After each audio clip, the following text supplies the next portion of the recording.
Om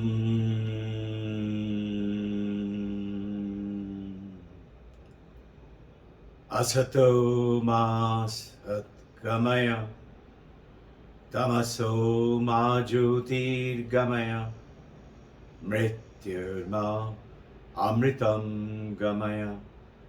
Om Shanti Shanti Shanti. Welcome on our Thursday session.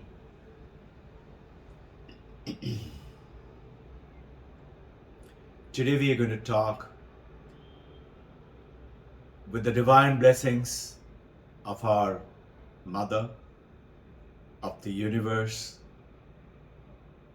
Mahavatar Babaji's blessing, holding our hand, with the blessings of Yogakshema, Vaham Vaham Krishna, and the guidances of Gurudeva Paramahansa, Yogananda Ikteshwar Giri Lahiri Mahasaya, Swami Sri Vivekananda, with his blessings, Holy Mother Sharada Paramahansa Ramakrishna. We take this journey today. Today we shall discuss a few of the goals of meditation. Why should we meditate? Now, we have been practicing meditation. Many of you have been for decades and decades. Some of you may have started recently. Some of you maybe 3, 4, 5 years or 10 years. So the goals of meditation today, the meditation is a multi-billion-dollar organization, industry in the world, particularly in the Western world. Even in the smallest of the cities, you have a little meditation center, yoga center, whether in India or anywhere in the world, whether Asia Pacific or the Western world or the American region or the European world, everywhere. And you will hear the Patanjali Yoga Sutra is the primary, the Shastra who started this and with which the entire journey was taken up to the Western world. And as it is called, Swami Vivekananda is called the Yoga Raj, as per the one Times article in New York, because he's the first one, 1893, 11th of September, brought the message of Vedanta with yoga. And he wrote his first book, Raja Yoga, in New York in 1895. It was published. And then subsequently, he wrote Karma Yoga, part of Bhakti Yoga, rest of it was published in UK, and Jnana Yoga. This is how the New York Times called him the yogi, brought the essence of the yoga.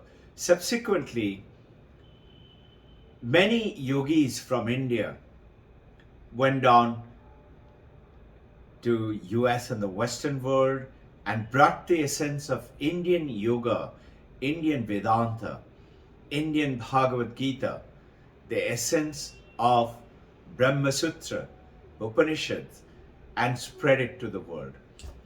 Today, we have many Vedanta centers.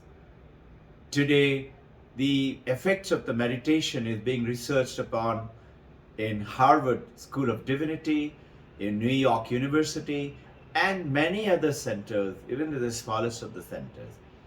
So this yoga, Mahesh Yogi, is to tell the Westerners who were his disciples, very ardent devotees they became, because they had the excesses of sensual pleasure, the life, essence of the body, and they make the body and the mind, they were very disturbed with various desires and cravings. They wanted to calm down. And the Beatles were brought in by Mahesh Yogi on, on the yoga, became very famous. And when Mahesh Yogi, people came to know in India and his own group, when Mahesh Yogi visited India, he was asked by his devotees who were traveling along with him in India and learned together that why are you telling the Westerners that if you do this, then you will have youthful body, you'll have a beautiful look, your skins will not have wrinkles, you will always have a glowing face. That's not the purpose of the meditation. So I like the answer which Mahesh Yogi had given at that time. And Mahesh Yogi, by the way, left his body eventually in Switzerland, and he's got one of the biggest center there, a multi-billion-dollar center, a beautiful, very powerful work that he's been doing. He said, I want to give it to them first what they want, so that I can give them what I want to give them. Let them first get interested in it. Very good answer.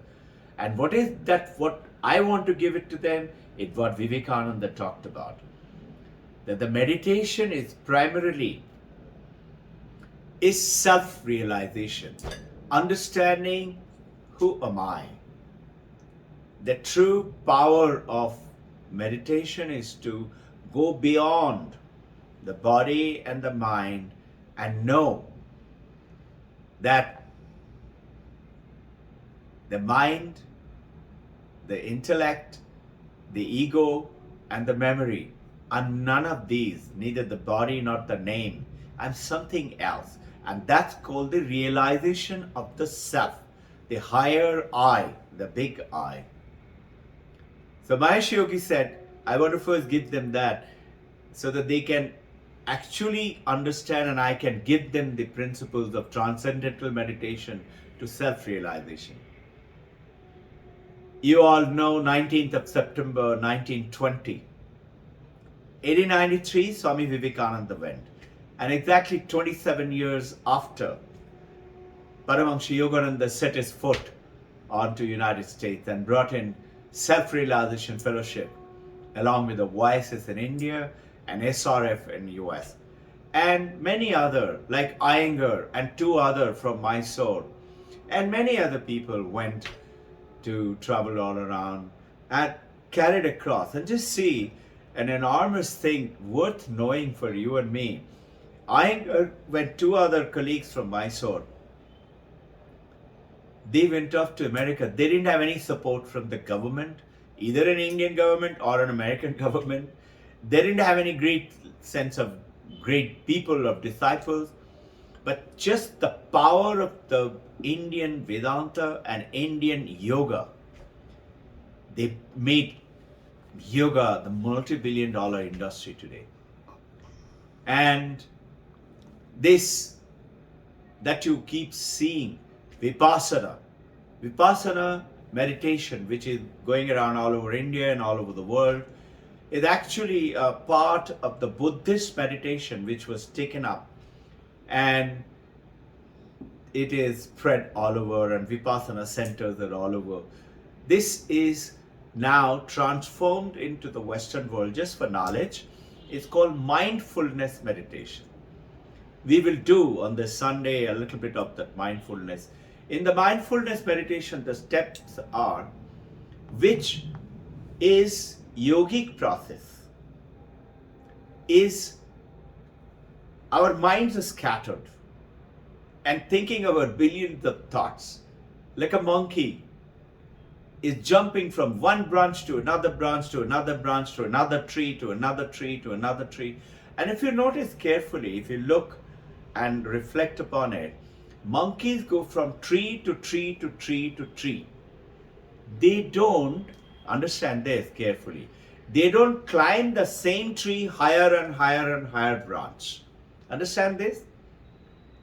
They don't climb the same tree to the higher and higher and higher. They go from one branch to another and travel like that. So our human mind is equal to that monkey, which is traveling from one tree to the other tree to the other tree. And what is it? Scattered effect. So now, focusing the mind, what we do today, we have been practicing Vedantic meditation, in which it is focusing, concentrating onto one point. And that is, it's good to keep on breathing, so it is on the breath. In the mindfulness meditation, it is given a counter.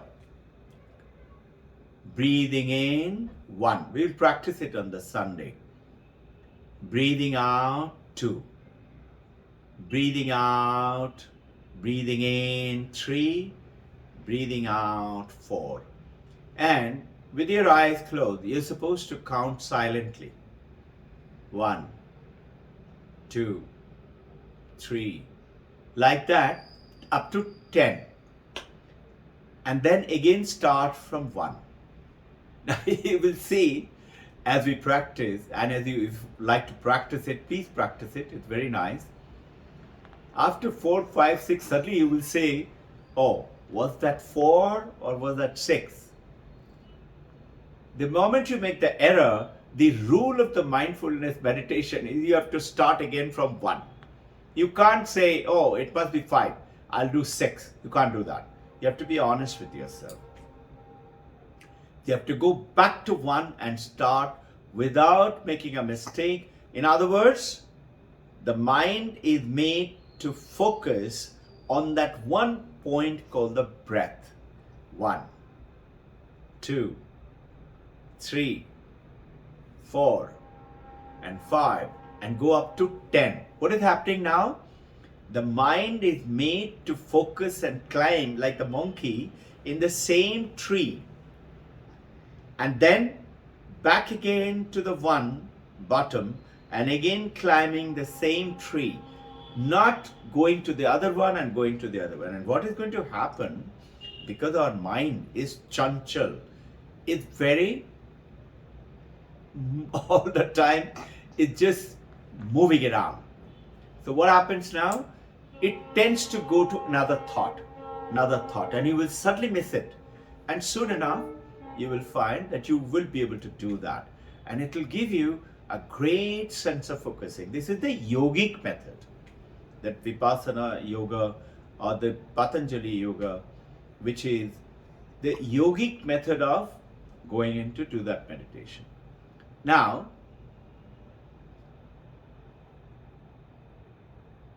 and Vedantic meditation reflect what we were doing.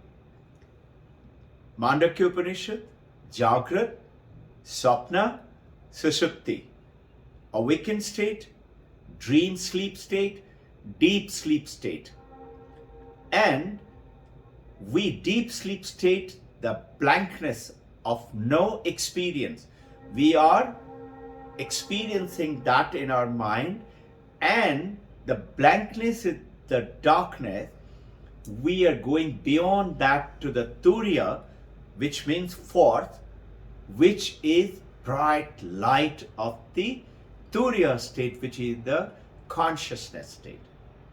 And then we are meditating on that bright light all around, with which is the awareness of my awakened state, awareness of my dream state, which is the mind and the body is in the bed lying down.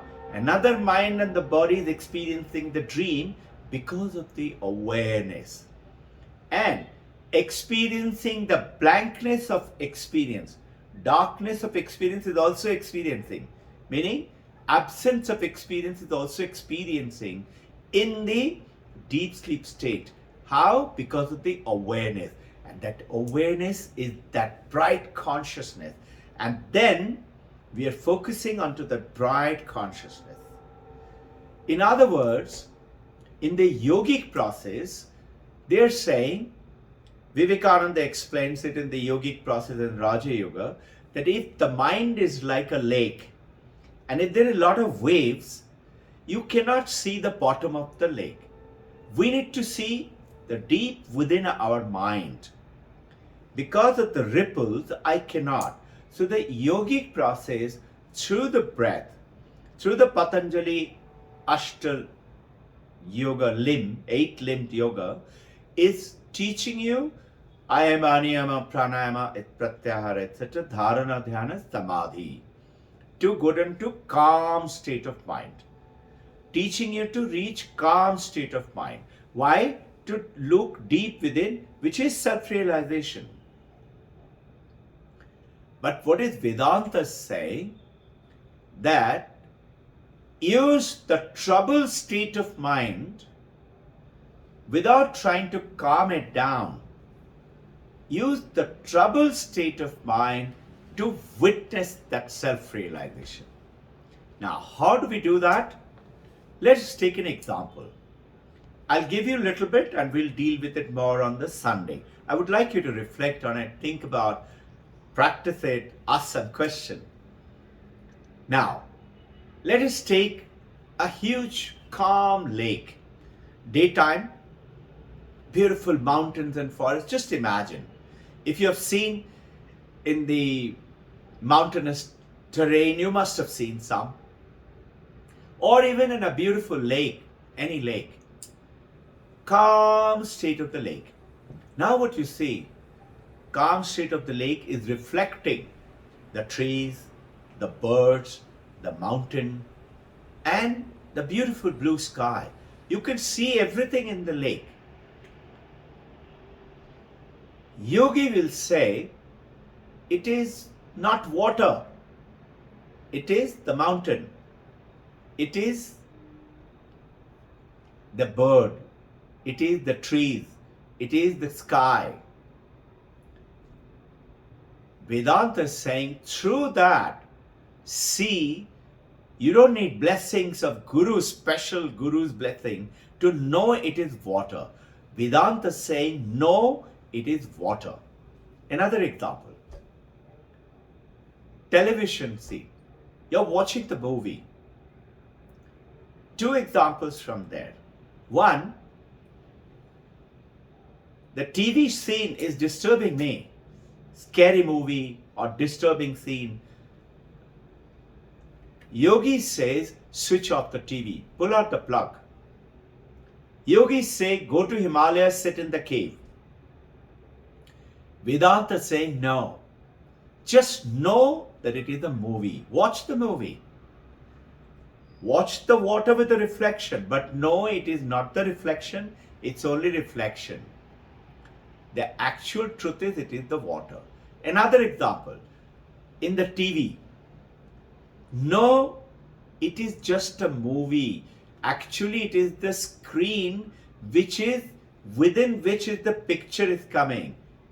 Actually, it is just the screen. Screen is not affected. Water is not affected with the reflection. Understanding? Screen is not affected whether it is a love scene, war scene, pterodactyl, dinosaur, Jurassic Park scene, or a cartoon scene. It is the screen, untouched. When you know it, then that knowledge will cut through and bring you to that self-realization silence. I'll give you an example, one more example. I have this pen. Open your eyes. Look at this pen. You can see the pen with your open eyes. Now, how are you seeing the pen? The experience of the pen is because of the object pen, because of the light reflecting on the pen, going into the optic nerve, in the lens, making it a little picture, which is sending a message through electrical impulses into the brain neurons, which is making neurons connecting to two neurons and more, and memory is collecting it that this is a white Mont Blanc pen, and ego is saying, I'm watching a pen. Intelligence is telling you, Buddhi, this is a fountain pen. This is the experience. But how is it happening? It is happening because of the light reflecting on it, but the mind is understanding the brain message. But how is the mind experiencing it? Because of the consciousness, the awareness. Recollect the scene, I'd shared with you all this before. This is the consciousness. This is the brain, the body. The five senses are going out, getting the world through the eye, through the ear, senses, and five senses, through the brain to the mind. But the mind by itself cannot experience it, because you have to be conscious to experience. If you're unconscious or in coma or in deep sleep, you cannot experience the world, correct? The consciousness gives the mind, called reflective consciousness, which in turn experiences the pen. Now, I'm taking you from here further up. You experience the pen with your eyes open. Now, close your eyes. I'm closing my eyes. Concentrate. Focus. I'm going to be silent. Focus on any sound which you can hear. I'm hearing sound of cricket, sound of an insect.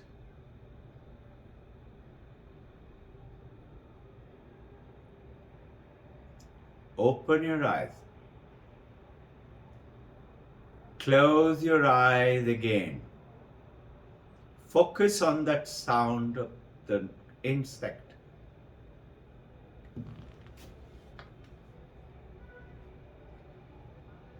What is experiencing the sound?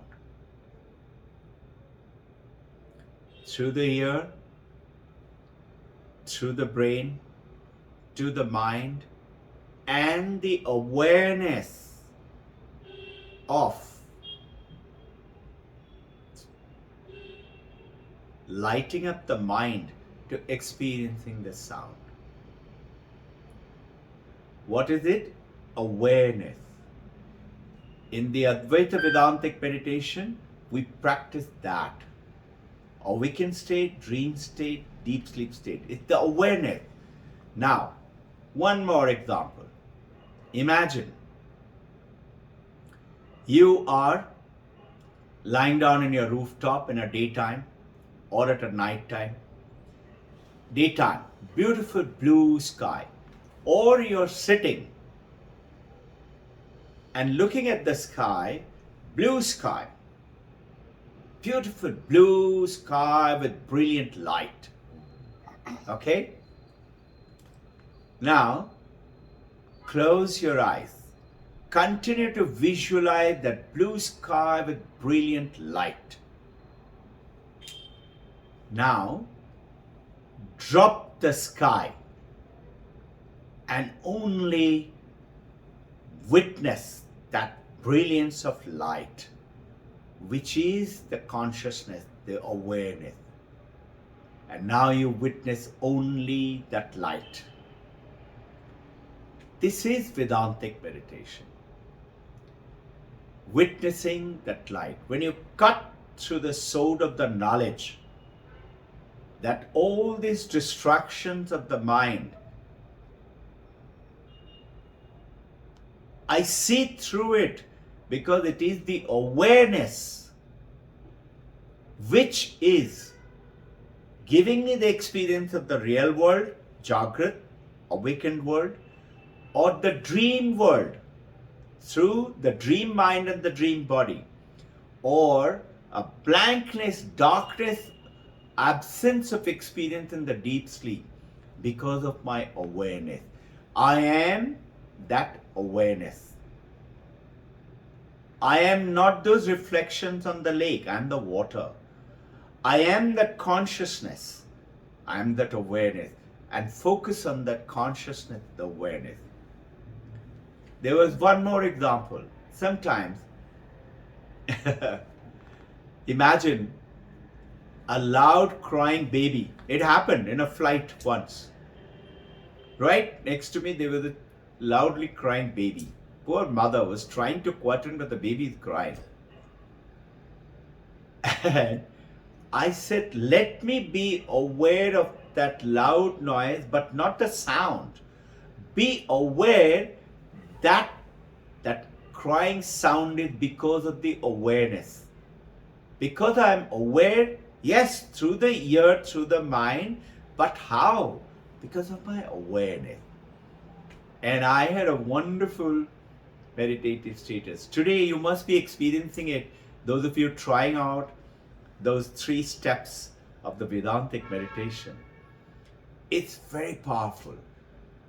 Yes, the eventual results of those side effects, glowing face, calmness of mind, not getting put off by disturbing neighbor or irritating friend or some children bothering you or your partner is disturbing you, you suddenly become very compassionate.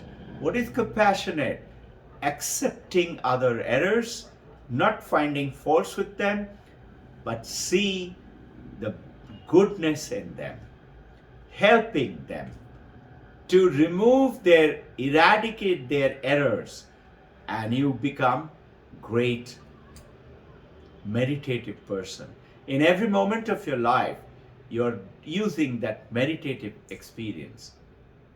We will take on more on this, reflect on it, practice it, and ask questions. I pray to the Supreme Divine Mother of the Universe, Jagat Janani, to bless us all, to remove all strifes and struggles and sufferings and separated feeling between you and me and the people around, and know that we all are one. And that oneness is because we become aware. Mano buddhi chitta ahankar na aham. I'm not that mind, not the body, not the ego, not the memory. I'm that awareness, that consciousness. Then you will see that oneness. May you and I be taken to the goal of the meditation and understand the goal of the meditation is to do self-realization, kaivalya, nirvana, whatever you call it, and everybody can. With that prayer, let us close today's session. Om